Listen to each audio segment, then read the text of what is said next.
Not at all. Yeah,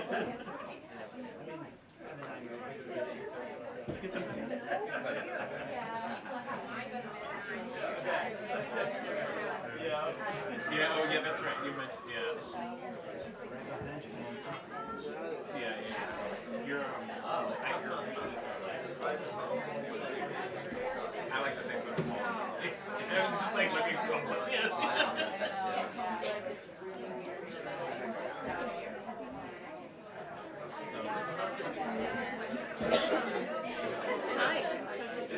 What'd you say? Oh, yeah.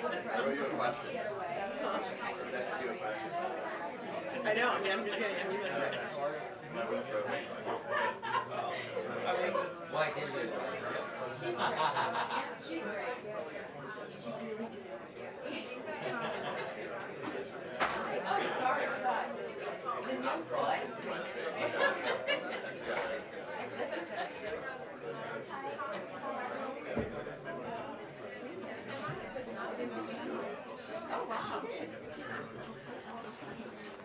Oh, look at this. Packed room. Happy New Year, everybody. Happy New Year. It's so good to see everyone. Welcome back. 2024, here we come. And with that, we are just 16 days away from parts of the government shutting down. 16 days away. 16. Instead of doing their jobs, House Republicans left Washington in the middle of December, and they're not back until next week. The American people want Congress to work with the president to take care and work on real issues that matter in their lives. That's what the American people want to see. But instead of entering this year with a new approach to deliver for the American people, House Republicans are prioritizing baseless impeachment stunts.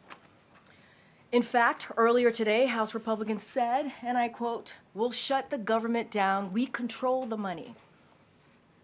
It's been 13 weeks since the first government funding deadline and more than 6 weeks since they kicked the can down the road for a second time. It's time for House Republicans to get serious, do their jobs, and deliver for the American people.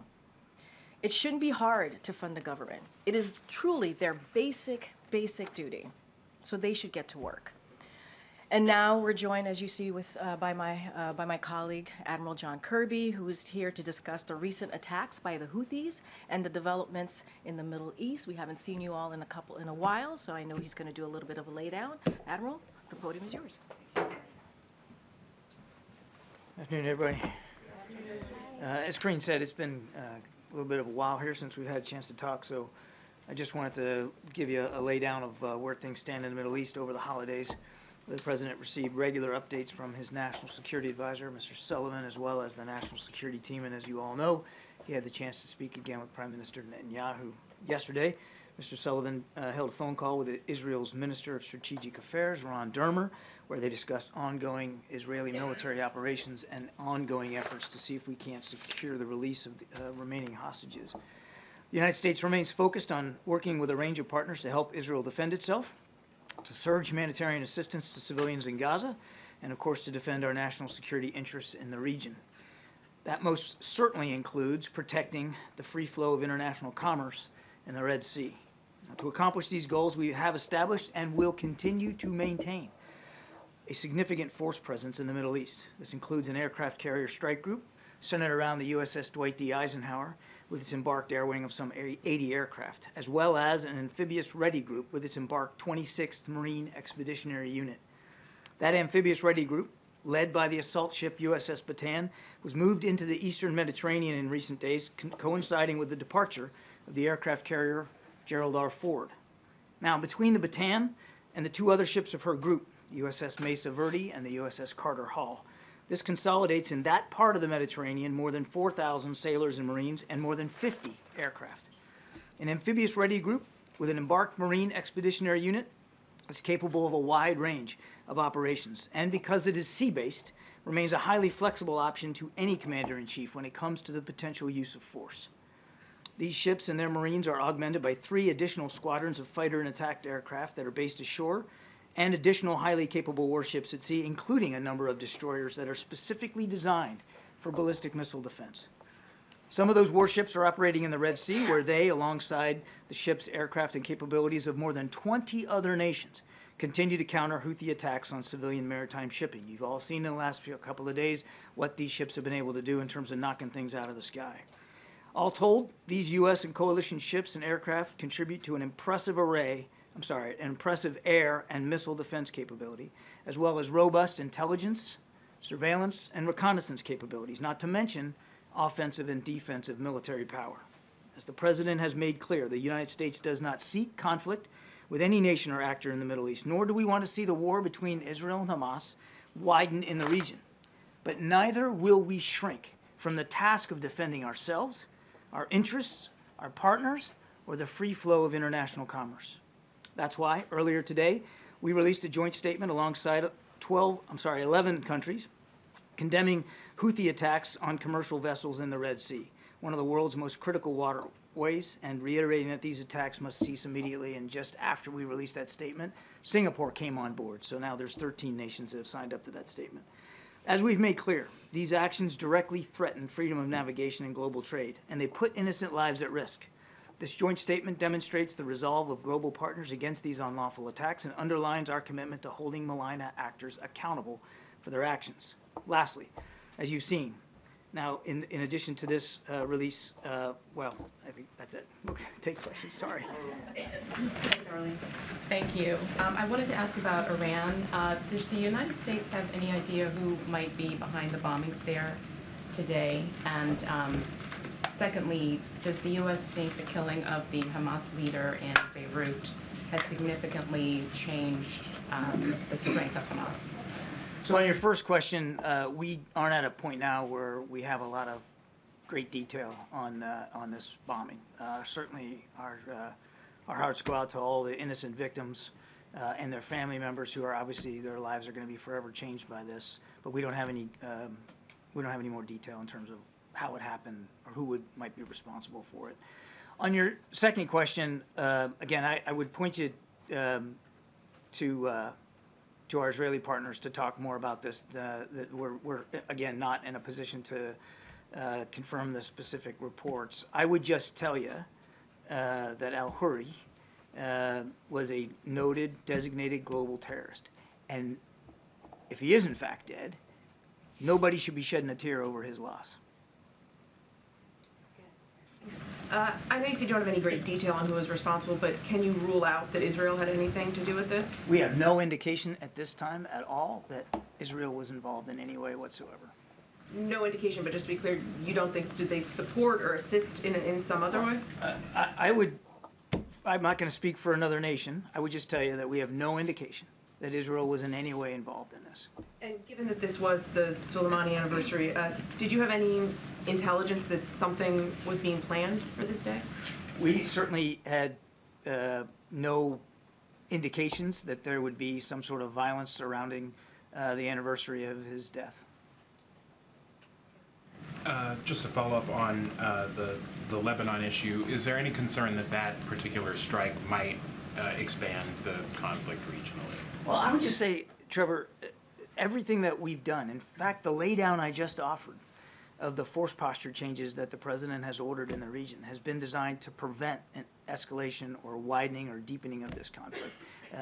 As we've said before, we don't want to see it widen beyond Israel and Hamas, and again, we're going to keep working with partners in the region to prevent that from happening. Okay, and then on the Red Sea, you mentioned that joint statement that came out today and that Singapore has added their names to that as well. Yeah. But that is just, 13 countries total. That's smaller than the 44 that issued a statement in December.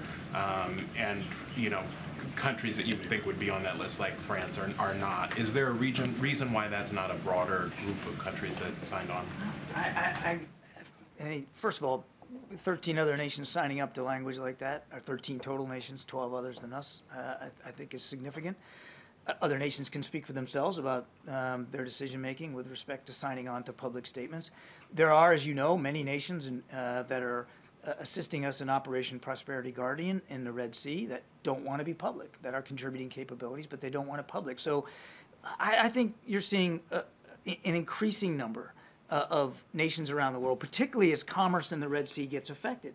And shipping companies are making difficult decisions about whether to transit the Red Sea and the impact that it's beginning to have on global commerce. Countries are more and more becoming aware of this increasing threat to the free flow of commerce in the Red Sea by the Houthis, and are increasingly being willing to express their discomfort with that. John, thanks so much. Is it the White House's view that the elimination of Hamas is an attainable goal? What we've said before is, well, first of all, the Israelis should speak to their military goals. We have said that we absolutely believe they have the right and responsibility to eliminate the threat that Hamas poses to the Israeli people. Now, they have said for themselves, Peter, that the way they're going about that is really targeting infrastructure, tunnels and command and control nodes, as well as leadership. It is not that unusual or different approach than we took ourselves in places like Iraq and Afghanistan, going after the leadership network. I mean, you can certainly significantly degrade a terrorist organization's ability to operate, train, and conduct attacks by going after its leadership. You are probably not going to eliminate the ideology which underpins that group, and we've seen that in Al-Qaeda, ISIS, other groups. So let me be clear, there is a difference between language the U.S. has used in the past with the language degrade, to try to degrade the leadership and the ability to attack. So does the U.S., just to be clear, I understand Israel's role in this, does the U.S. believe the elimination of Hamas, though, is an attainable goal? We believe that it is absolutely an attainable goal for the Israeli military forces to degrade and defeat Hamas's abilities to conduct attacks inside Israel. It can be done militarily. Are you going to eliminate the ideology? No. And are you likely going to erase the group from existence? Probably not. But can you eliminate the threat that Hamas poses to the Israeli people? Absolutely. Okay, let me ask another question if I can. We've been talking about the Houthis here. We heard from Maersk and some of these other companies that obviously the Danish shipping giant that paused its operations in the Gulf of Aden and in the Red Sea. A lot of other shipping companies are either pausing or rerouting right now. How concerned is the United States that these shipping companies may be pausing or trying to find other routes or revisiting that region altogether right now, given the impact it could have on the United States in terms of supply chain, inflation, whatever else? Well, if we weren't concerned, we wouldn't have stood up an operation in the Red Sea now consisting of more than 20 nations to try to protect that commerce. The Red Sea is a vital waterway. A significant amount of global trade flows through that Red Sea, and by forcing nations to go around the Cape of Good Hope, I mean, you're adding weeks and weeks onto voyages, and untold resources now, expenses have to be applied in order to do that. Plus, it's just a more dangerous journey. So obviously, there's a concern about the impact on global commerce. Is this a pocketbook issue that Americans could be concerned about, given the supply We chain? haven't seen that effect yet. Is it at risk of being? It would depend on how long this threat goes and on how much more energetic the Houthis think that they might become. I mean, right now we haven't seen an uptick or a specific effect on the U.S. economy, but make no mistake, it is a key international waterway, and it can have an effect on the global economy. Thank you, Karine. Thanks, John. To follow up on the eradication of Hamas, does the U.S. know how many more members of Hamas are left to eradicate? We have estimates. I'm loath to put the numbers out there right now because they are just estimates, but Hamas still has a significant force posture inside Gaza. Is there any way you can characterize the progress that's been made in terms of percentage? How is Israel done, basically? If it's their operation, obviously you're keeping track of progress. I've been trying real hard not to give them a report card here, and I think that's a wise thing for us to do, is to refrain from analyzing and armchair quarterbacking their military operations. They themselves have said that they have targeted and been successful against a range of leadership of Hamas, certainly at the brigade level and higher. And remember, these guys are organized like a military. It's not just some ragtag group of terrorists. I mean, they have a pretty sophisticated military underpinning and structure to them, and they've gone after quite a bit of those leaders. They've gone after a lot of their mid-range and lower-level fighters as well. I think I'm going to let Israel characterize how they've been doing, but they have, without question, let me just say this broadly, they have had an effect on Hamas's ability to command and control itself, to resource itself, and quite frankly, to lead their troops. And just one quick clarification on the airstrike in Lebanon. Is the U.S. assessing to try to determine who is responsible for that? For which one? The airstrike in Lebanon that killed the Hamas leader. I'm not aware of any efforts of the United States to assess that or to analyze that. We certainly weren't involved in any way whatsoever. Thank you so much, John. Moving on to Ukraine, first of all, just your assessment of what we've seen in the last few days, but then also there's a Newsweek report that the U.S. is going to destroy several hundred quote-unquote expired ATACMS, which is, of course, a weapon that President Zelensky has asked for specifically. Can you confirm that? And is it possible that the U.S. could send those to Ukraine? And would that be a political decision or a military decision? I cannot confirm those reports. That's really a better question put to the Department of Defense. How about a lay of the land in the last few days, where we are? I mean, look, just broadly speaking, in the last 48 to 72 hours, you all seen that Russia continues to launch drone and missile attacks, including ballistic missile attacks, on targets inside Ukraine, to include not only military targets in Ukraine, but civilian targets in Ukraine, to continue to try to weaponize winter, to go after their infrastructure.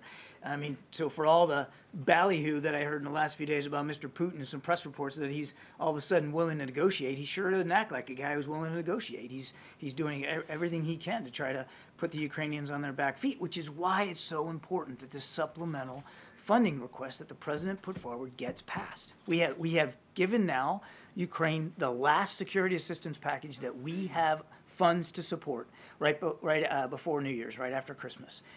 And we've got to get support from Congress so we can continue to do that. Israel too. South Africa's filed this 84-page lawsuit against Israel, accusing them of genocide. Israel says that this is blood libel. Does Washington agree? And where does this put Washington and Pretoria in terms of find their this relations? Submission meritless, counterproductive, and completely without any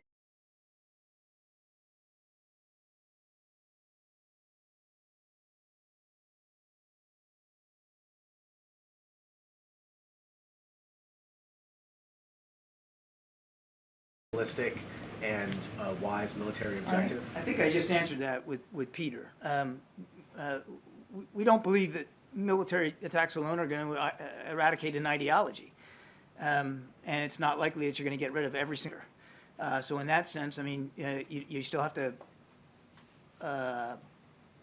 reconcile yourself with the fact that there may still be some Hamas around, even when your military operation is over. That said, what they absolutely can do is eradicate the threat that Hamas poses to the Israeli people. And you can do that by going after leadership. You can do that by going after their infrastructure. You can do that by going after their resource. And we showed that with respect to ISIS and Al-Qaeda. It can be done.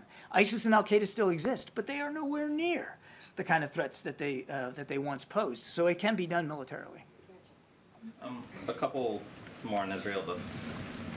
Maybe this came up on Jake's call, but do you guys feel like you have any path forward on Israel's decision to withhold tax revenue from the Palestinian Authority? And then do you have any reaction to the Supreme Court in Israel striking down the judicial reform package that the Prime Minister put forward? I know the President has weighed in on it previously.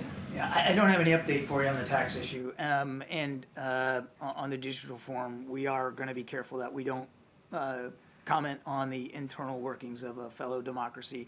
What the president has said before stands today, which is, we want to see that as a vibrant democracy, any changes, any governance changes that our Israeli counterparts try to pursue are done with the broadest base of public support possible. And then, sorry, just real quick, before the break, Karine talked about a possible regulatory review of the Japanese purchase of U.S. steel, but I'm wondering if there's a national security component to that review, and if NSC or if you're aware of anyone on the national security side looking into it, As far as I know, there's no updates to that review, and obviously anything like this, I mean, we carefully evaluate the degree to which there is a national security component, and we'll do that in this case, but I don't have an update for you.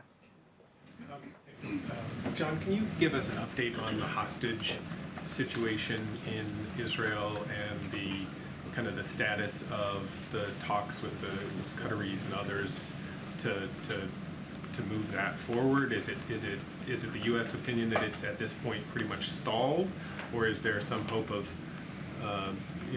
reviving that in the near future? Well, there's always hope, and we're not going to stop hoping to try to get all those hostages home. What I can tell you is that the conversations are ongoing, they're real, and we are pursuing them with the same sense of energy that we were, a month or two ago when we were able to get some 50 hostages out. I would tell you that I don't have any specific progress to report today, but we're not gonna stop talking about it. We're not gonna stop working on it, and we're not gonna stop engaging our partners. Is there any new talks scheduled with McGurk or anybody else in the region? There have been ongoing communications. I mean, I don't have anything on Brett's schedule to speak to specifically today. I think you can expect that he will be, as he has been, constantly engaged on this, as will David Satterfield on the ground. But it's an ongoing conversation. Just following up on that, John, when Prime Minister Netanyahu said yesterday that Hamas had given some sort of ultimatum on the hostages front, do you know what he was referring to? I don't. On a separate topic, I wonder what you made of Hassan Nasrallah's speech today. We are not scared of war. Does the U.S. hear that as escalatory or pretty consistent with what we've heard recently? I think we're going to judge actions and not words. We haven't seen Hezbollah jump in with both feet to come to Hamas's aid and assistance. We continue to message privately and, of course, publicly with y'all that we don't want to see this conflict widen. We don't want to see a second front opened on the north. We don't think that's good for the region, certainly not good for the Israeli people, and we're going to continue to deliver that message. On migration, Denver's mayor this weekend told CBS that his city needs arriving Venezuelan migrants to have the ability to work. Is the administration open to extending temporary protective status for Venezuelans who arrive after that July 31st date that you all set? I don't have an update for you on that. You probably should talk to Secretary Mayorkas and his team at DHS, but that's not something I would have an update for. Thanks, Karine. John, you mentioned the last aid package for Ukraine. If there's no deal with Congress, what happens once that's exhausted? I mean, will shipments of weapons just stop? They'd have to. They'd have to. We have. The president signed out the last security assistance package for which we had replenishment authority funds. That's it. We need the supplemental pass so that we can provide additional security assistance to Ukraine. Now, there's always a lag of days, if not weeks, each time we sign out one of these packages. So the things that were signed out on the 27th have not all been delivered to Ukraine. That will come in coming days and weeks. But after that, absent supplemental funding, there's no other magical pot to dip into to try to get support for Ukraine. So there's no other pools of government weapons that could be used temporarily and then refilled later? I'm not aware of any Band-Aid fix that can be done. I mean, I don't want to get ahead of the decision-making process here. I mean, we're going to do what we can to continue to support Ukraine. But in terms of the kinds of security assistance that we've been able to provide and the frequency with which we have provided it every 2 weeks, that ended on the 27th when we submitted our last one for the year, the last one that we had funding applied to. Working out good, Nadia. Thank you. A follow-up on a question.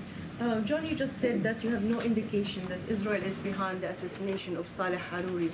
But Israeli cabinet ministers and Israeli officials are on the record saying that they are going to go after Hamas leaders. They're going to assassinate them just like they did in the 70s after Munich. So do you dismiss what they're saying as maybe it's not the responsibility? My comment was nothing to dismiss anything they said. I was asked a simple question: do we have evidence that Israel was responsible for it? And I said we didn't. Now, Israel, as I've said before, has a right and responsibility to go after the threat that Hamas poses, which means they have a right and responsibility to go after the leadership of Hamas. Now, as I've also said many, many times from the podium, we expect that they'll do that in accordance with international law. A question: yesterday, the State Department condemned the statement of 2 Israeli cabinet ministers calling for the displacement of Palestinians. Yeah. And I'm sure that's a position of the White House as well. It is. But practically, how do you enforce that? You have so much leverage over Israel. Apart from condemnation, what practically can you do to stop this plan? Because Netanyahu defiantly challenged the White House when it comes to a state solution and other issues with Well, keeping soldiers in the northern part of Gaza. First of all, I don't think we can call it a plan. These are comments by two cabinet officers. That doesn't constitute an Israeli plan to relocate people out of Gaza. So I don't think we should get ahead of where we are right now. And you're right, that statement does speak for the United States government and for this administration in terms of our complete refusal and rebuke of any forced displacement outside of Gaza of any Palestinians. We have made that clear to our Israeli counterparts in private sessions. We certainly have made that publicly, and that's not going to change. Thank you, Karine. Admiral, back to Ukraine for a minute. It was well chronicled earlier in the war the heavy losses the Russian military took in terms of equipment, firepower, and such. In the wake of this recent barrage, though, launched on these Ukrainian cities, what is the current U.S. assessment of just what the Russian military's currently capabilities? Interesting that they have to keep reaching out to other countries to shore up their inventory of artillery shells and missiles and, of course, drones. A lot of these drones that were launched in the last 72 hours were Iranian-made or Iranian-designed drones. We know that this war has had an impact on Mr. Putin's war-making capability, particularly when it comes to munitions, artillery, drones, missiles. We also know that he still has a sizable amount of his Air Force available to him, a sizable amount of his ground mechanized capability available to him. And of course, while his Navy has been challenged in the Black Sea, it's really only been the Black Sea fleet that has been affected. He also has an advantage in manpower because Russia is just a bigger country. And he doesn't have to, unlike President Zelensky, he doesn't have to answer to the Russian people about mobilizations and taking prisoners out of jail cells and putting them on the battlefront. He has gone through an enormous amount of manpower in the last 2 years of war, and we know that he's going to continue to try to throw manpower at it. All that said, Jonathan, that's on the plus side of the ledger for him. On the negative side of the ledger, command and control in the Russian army is still abysmal. Morale, leadership, absolutely at the dirt floor. They are still heavily reliant on long-range kind of strikes because they've got that available to them.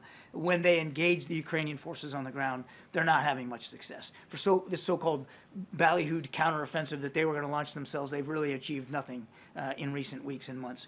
This is a military that still has not really learned the lessons that you would think a modern military would learn after 2 years of war. In the back, way in the back. In the back. Yeah, Admiral, you said that the United States doesn't want a second front, and you also said that Israel has a right and responsibility to go after the Hamas leadership, but isn't the United States and the President, aren't they exactly widening and escalating this, given the fact that the U.S. is supporting chasing Hamas leadership outside of Gaza? I mean, the fact that it's going into Lebanon, a sovereign nation. Again, your question is presuming an awful lot, and is presuming that I said things I didn't say. I'm not confirming that the Israelis took this airstrike. I would refer you to them to speak to their military operations. I did. Nevertheless, I'm not confirming that they took this strike.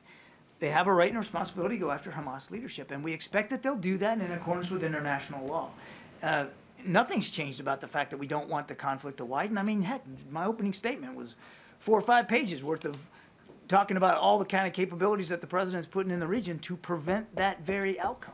Okay, so let me follow up on that then.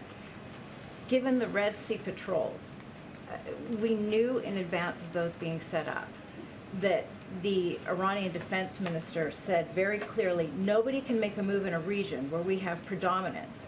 The United States knew that, set it up anyway. Is that not being seen as a provocation? If you know that Iran sees that as a provocation, you take the action anyway. Well, that's certainly turning things on their upside down, isn't it? Wouldn't you consider provocation launching ballistic missiles and drones at commercial? Wait, let me finish. Wouldn't that be considered provocation? Targeting innocent merchant shipping and innocent merchant sailors? That's a provocation. What we're doing, what Prosperity Garden is all about, and go on web, you can look at it, it's a defensive posture. It's a coalition of the willing of maritime nations coming together to try to protect international shipping, shipping that affects the global economy. Escalation, because in turn, what has No, ma'am. happened No, is, ma'am. so you're denying then that there has been an escalation since the Red Sea Patrol? I totally disagree with the premise of your question. It wasn't the United States who decided to attack commercial shipping in the Red Sea. The Houthis did that. And who are the Houthis backed by? Iran.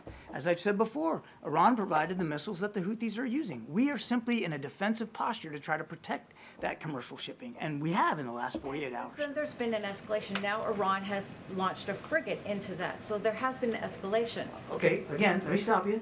The fact that they...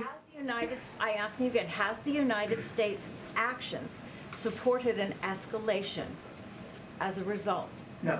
You said that your words said... You asked me a question, ma'am, I answered it. No. You said nothing the president has ordered has been designed to widen or deepen this conflict. I stand by my answer. No. Okay, we got to move on. Danny, and then Merrick, and then we're Thanks, Karine. Thanks, Admiral. Just on the, you mentioned a recent call with Netanyahu. Can you speak to the tenor of the recent conversations between the President and Prime Minister Netanyahu? There have been reports of sort of growing tensions between them, and I mean, can you describe to us what the tenor of those conversations? No. No, I'm not going to get into describing the tone and tenor. We do a readout of these conversations. We'll continue to do that. Look, these are two guys that have known each other a long, long time. They don't agree on every issue, and you shouldn't expect that they would agree on every issue. The President is able to have candid, forthright conversations with counterparts, and when you're friends with a country, the way we are with Israel, those conversations can be, they should be candid and forthright. Thank you very much. Two questions on Ukraine. Does the President support confiscating Russian frozen assets, $300 billion, to help Ukraine? And second question, how much of the equipment that was delivered to Ukraine by the US has been damaged by Russia? Do you have any assessment? What are their capabilities in terms of the equipment delivered by the West and the United States? On your first question, we're still talking to partners about what reconstruction and recovery needs to look like in Ukraine after the war, but obviously our main focus right now is helping them in this fight against Russian aggression. And on your second question, that's a better question put to the Ukrainian Defense Forces, not the United States. We are working very, very hard to make sure that every system that is provided to Ukraine, there's a measure of accountability for it, that we can assure the Congress and the American people that that material is being used appropriately on the field of battle. And we've seen no indication that it hasn't been, that there's been some wide-scale corruption or misuse by the Ukrainian military. But it is war. It is war. And these things are sometimes being expended hand to mouth. I mean, they no sooner get into Ukraine than the Ukrainians are firing them at Russian troops.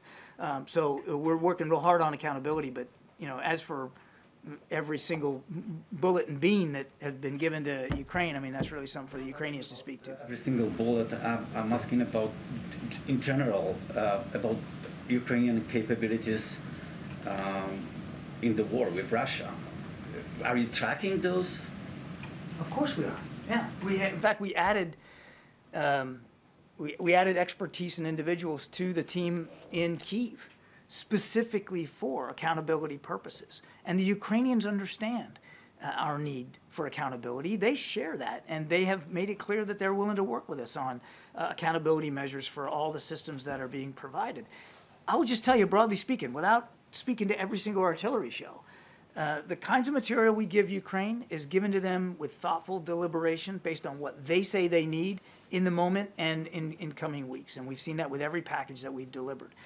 Number two, as I said, in many cases, this stuff is going right from the trucks and the trains to the hands of a soldier on the battlefield. Not everyone, but oftentimes it's that fast. They are using these things appropriately in defense of their country. Thanks, Admiral. Thank you. Thank you, John. Yep. Thank you so much. Okay, Darlene, good to see you. You want to reset us and start us off again? Sure, good to see you too.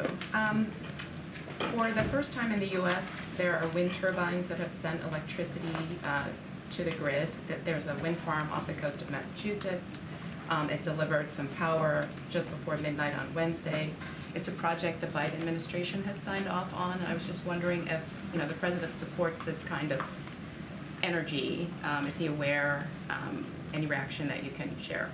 So I don't have a reaction for you at this time. I would have to get back to the team, and I certainly have not spoken to the president about this particular issue. As you just stated, that is something that we are, when it comes to wind turbines. You've seen the president visit many of manufacturing factories where they are certainly leading with that and manufacturing those wind turbines. So certainly that is part of our climate change, certainly an initiative, clean energy.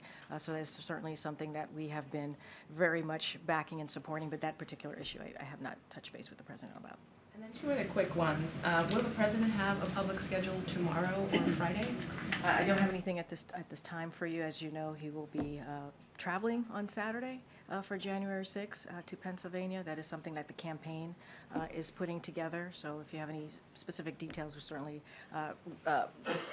make sure that you reach out to them. I just don't have anything else on his schedule for the next day or two. And is there a list of the scholars and the historians that the press office said he had lunch with today So, in the lead up to the January 6th? I don't have a list to share at this time. For folks who are not tracking, this afternoon the president met or had lunch with a group of scholars and historians to discuss ongoing threats to our democracy, whether here and also abroad. This is something that he tends to do, especially as we head towards an important day like January 6th. So it's something that it is commonly done. He's done it. He's met with a diverse group of historians before. I don't have a list to provide to you at this time. Thanks, Karine. On the scholars and historians meeting, that statement referenced threats to democratic institutions in the country. Does the president think that there are any specific policy changes that are needed to strengthen institutions ahead of the elections? I don't have any policies to announce or preview for you at this time. Look, the president has always been clear. I've been clear from this podium as well. What happened on January 6th was unprecedented, an attack on our core principles, an attack on our democracy. What we saw was an attack on our rule of law, attack on our Constitution. We saw the Confederate flag in the middle of the Capitol building. It was a terrifying and horrific day, and a dark day in our history, sadly. But I just don't have, as far as policy-wise and our strengthening our institutions, don't have anything to share at this time. But specifically, does he think the United States is ready to have free and fair elections in November? Well, we have to. I mean, that is what we need. We have to. That's what the president believes in, right? He believes in having a democracy that works, on having a free and fair election. That's something that he has spoken to, obviously. But I don't, as far as our policies for our institutions, announcing any new policy, I don't have anything just announced at this time. But clearly, that is something that the different agencies who are involved are certainly making sure that we get to a place that where Americans are able to vote freely in November. And do you have any reaction to the new data out of Treasury that the national debt has hit a record $34 trillion? So yeah, if you look at that data, it's a trickle. There's a trickle down debt. If you think about it, Republican tax cuts are responsible for about 90% of it.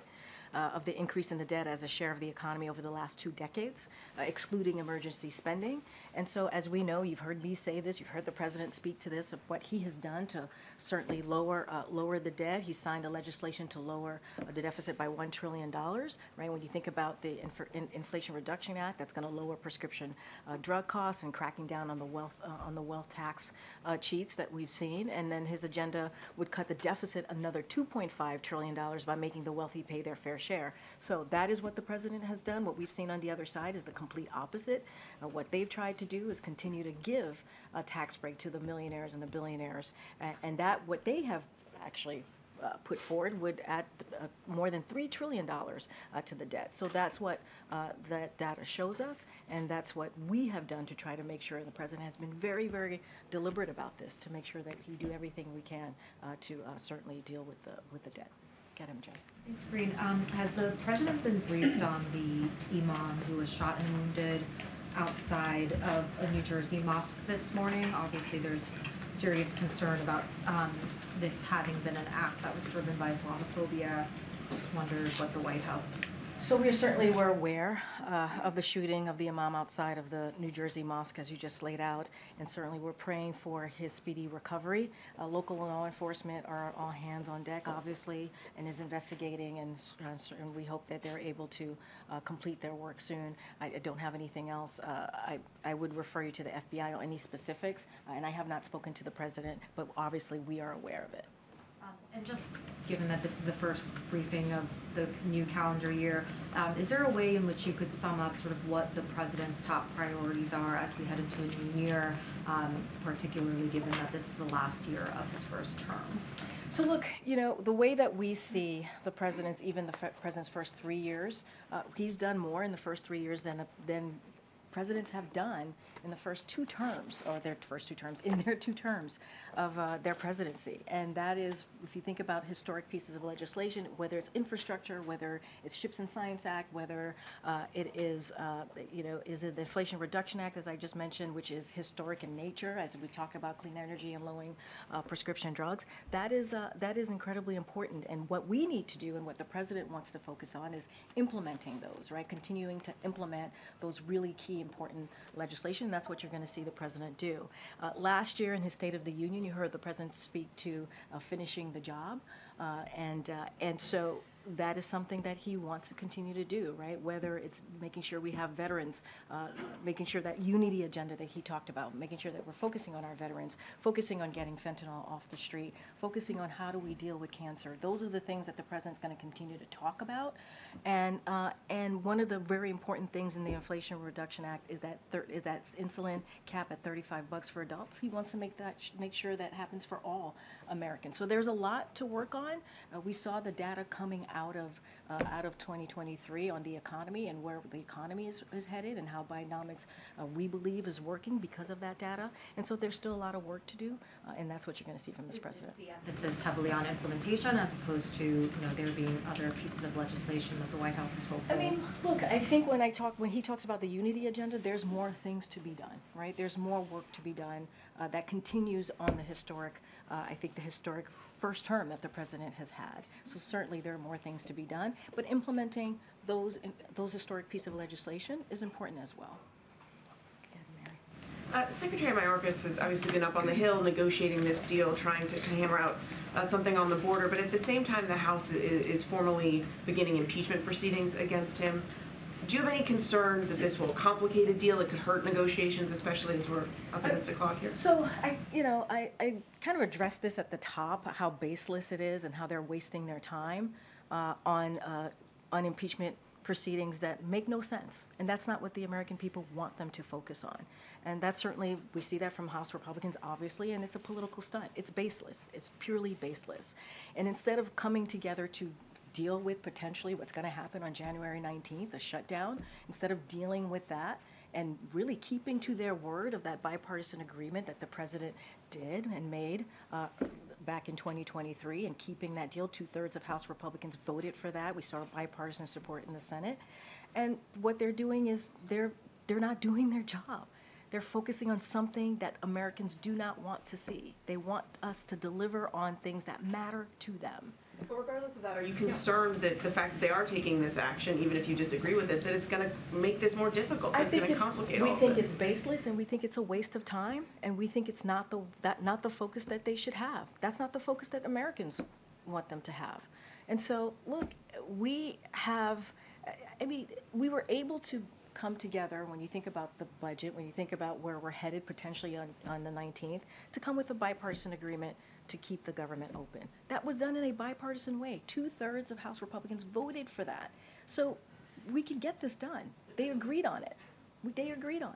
But yet they want to focus on something that is not going to keep the government open, that's for sure. Okay, Karine. Last night the president said that he needed more money to protect the U.S. southern border. Give me the money.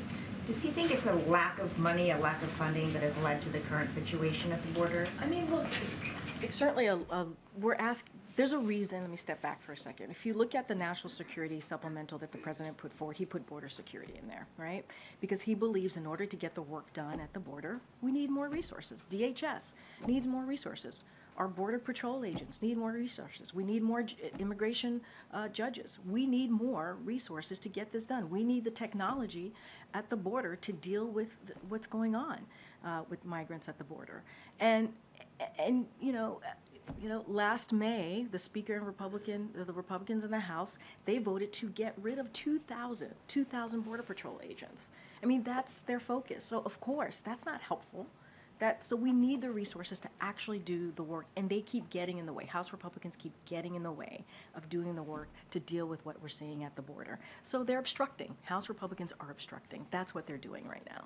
But does the president believe it's just a money issue, or does he think that the policies have to change? Well, I would remind you, Weijia, on the first day of his administration, he put forth a comprehensive immigration policy, legislation, and he presented that to Congress. And he did that because he understands that the immigration process or the system has been broken for decades.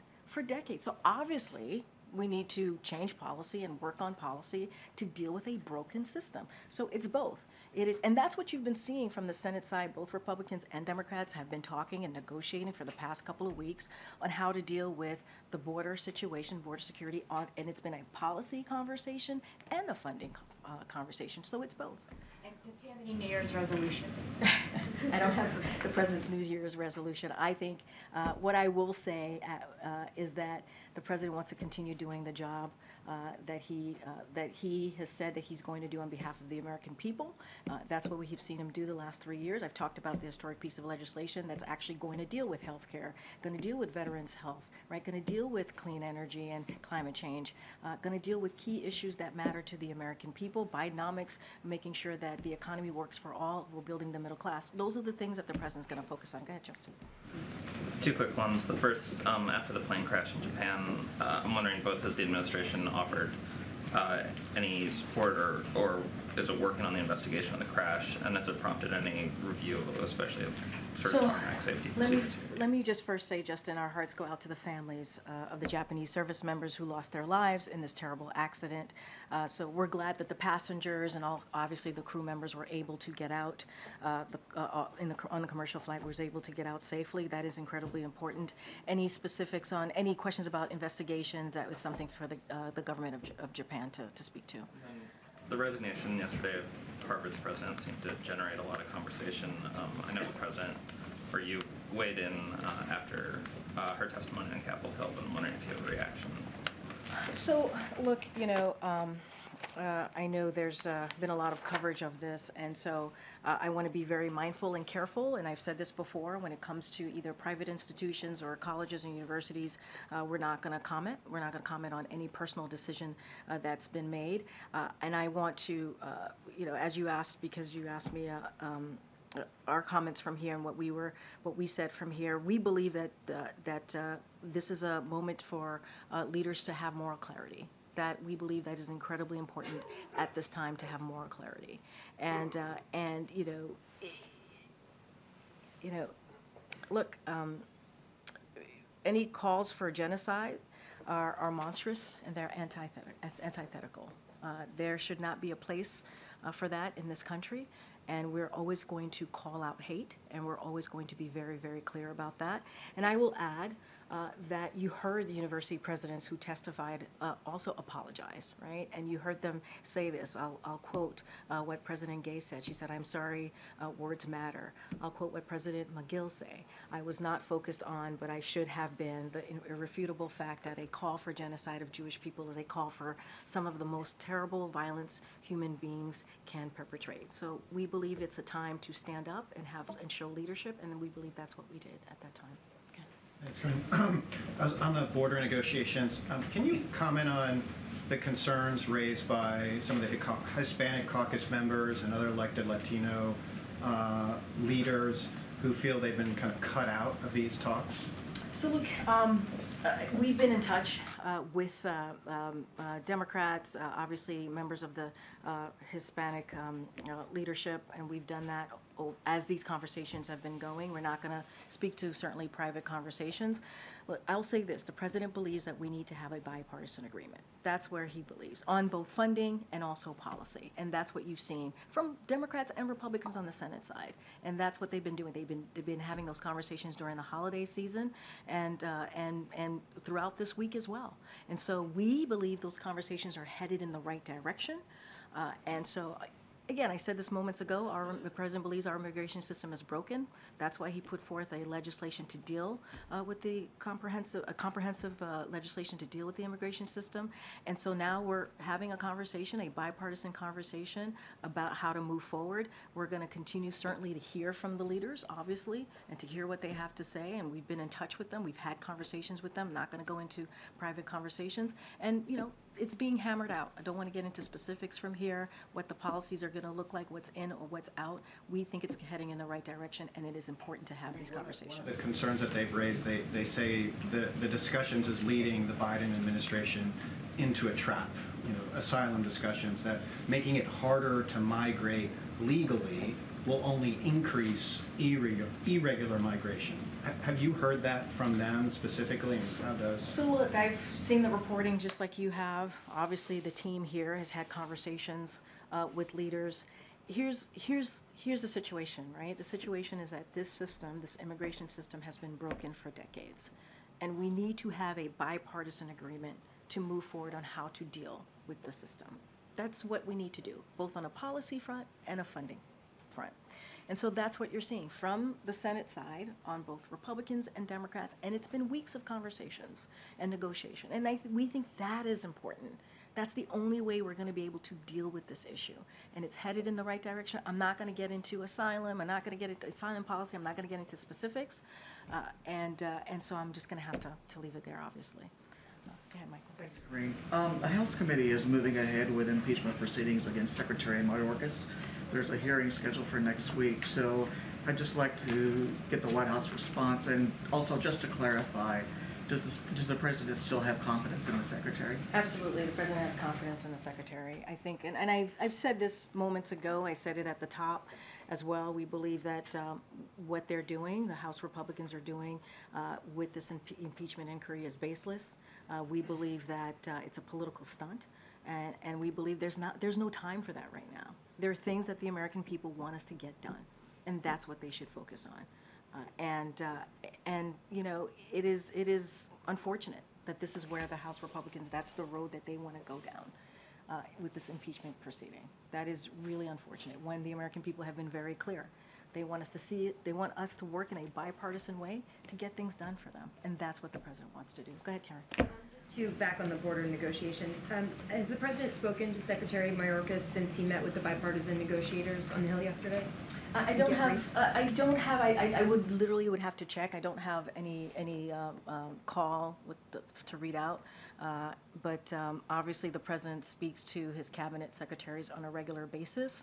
But on this particular meeting, I don't want to get ahead of that. So I would have to check in. But he speaks to them on a regular basis. Obviously, it's his cabinet. And you've said you're not going to get into the details of what's being negotiated, but broadly, does the White House want to see Congress clear the supplemental before turning to the government funding issue before January 19th? As you just laid out, Congress has a lot of work to do. They do. The supplemental, the reason that we put forward a supplemental, they are emergency requests that we believe are incredibly important and that needs to be dealt with on behalf of the American people. So obviously, those are important. Those are emergency requests that the president asked for. So critical, very critical to the American people. And, you know, their basic job for Congress more broadly is to keep the government open. That's their basic duty, is to keep the government open. And all they're doing is dealing with a bipartisan agreement that the president made with Congress, right? It's something, again, I'm going to repeat myself here, something that 2/3 of House Republicans voted for, something that we saw come out of the Senate in a bipartisan posture. And so they have a lot to deal with. They have a lot to deal with, and they should just do their job. Does the President still have plans to visit the disaster site in East Palestine, Ohio?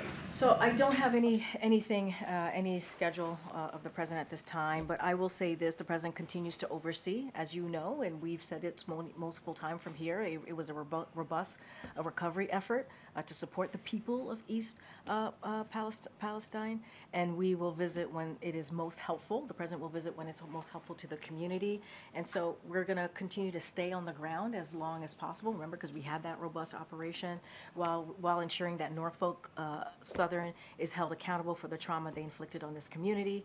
But in the meantime, this is another thing. I was just asked about Congress, the supplemental and the budget. This is another thing that we want Congress to act on. It is important that they do their part to enhance rail safety. That is something that Congress has to do, and they have to do it by passing a bipartisan Railway Safety Act. That is something that they need to get to. But the President's going to continue to be there for the community, as he has been for the past several months. And Argentina has reported 3 foreign nationals, Syrian and Lebanese, arrested on suspicion of plotting a terror attack. Is that something the US is monitoring? Does it raise concern levels here? I don't have anything for you at this time. Go ahead. Federal debt, I want to ask you about. So I heard you blame the Republicans for the federal debt, but President Biden has been in office for 35 months, and over the past 3 months, the U.S. has added $10 billion per day to the federal debt. So, and that's not turning around. So is there a discussion here about cutting spending then?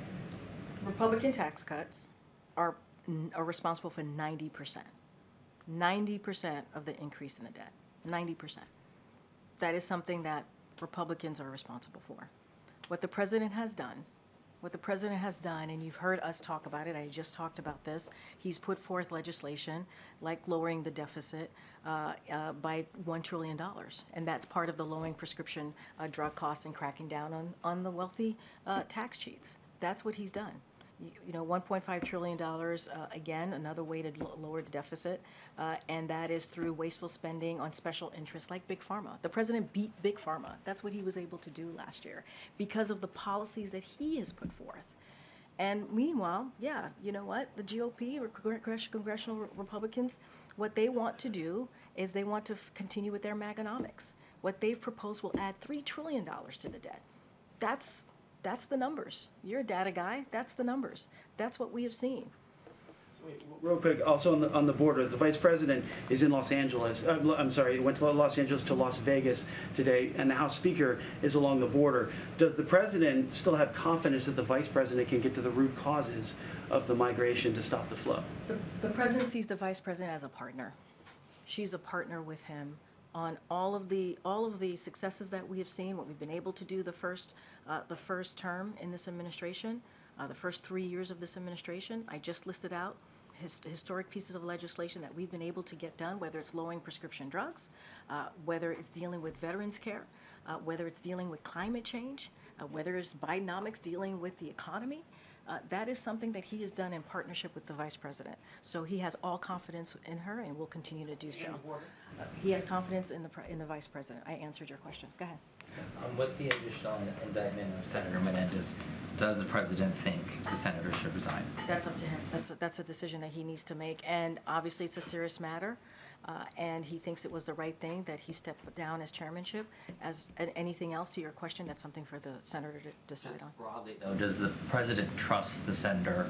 And has the senator been cut off by the White House, like communications at all? I'm not going to get into any private discussions here at the White House, but that is something, as it relates to him resigning, that is something that the senator has to deal with. Go ahead. You mentioned the immigration proposal that the president put forward a few times. Are there any pieces of it that the president is now pushing for in these border talks? I'm not going to get into negotiations from here. Why is he not actively pushing for any parts of it? I didn't say he wasn't. I'm just saying I'm not negotiating from here. Okay. Thank you, Karine. A couple weeks ago, you had said what we're seeing at the border isn't unusual, but in the month of December, there were more than 302,000 migrant encounters, the highest total for a single month ever reported. So does the administration concede that what we're seeing now is unusual? What I said was, to be exact, is that what we're seeing at the U.S. is ebbs and flows in how many migrants arrive at the border. It's something that happens every year. It ebbs and flows. And it's fueled by efforts of smugglers to encourage irregular migration. And I will add, since May 12th, DHS has removed folks who have been here illegally, who were not here on a legal basis, about 460,000 people that they've been able to remove.